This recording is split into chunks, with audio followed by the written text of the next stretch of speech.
সিন্ডিকেটটা তো অনেক বড়, সব আমি বন্ধ করতে পারবো কিনা জানি না। দুটো কাজ পারবো।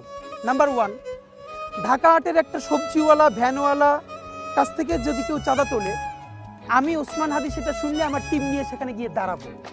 তার কাছ থেকে চাঁদা তুললে আমার গায়ে হাত দিয়ে তুলে তারপরে দিতে হবে। আর যদি অনেক রাঘব বোয়াল হয়, যিনি নিজে যান না, তার লোক যেই রাঘব বোয়ালরা তাদের ছানাপোনা পাঠিয়ে চাঁদাবাজি করাবেন ঢাকা হাটের মধ্যে, আমি সংসদে দাঁড়াইয়া বিসমিল্লাহ বইলা প্রত্যেকের নাম প্রকাশ করে দিই।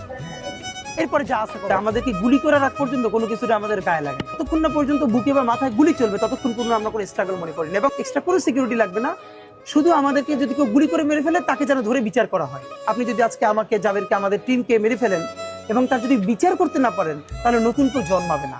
শুধু এই জন্য তার বিচার করে ফেলতে হবে, আর কিছু স্পেশাল সিকিউরিটি লাগবে।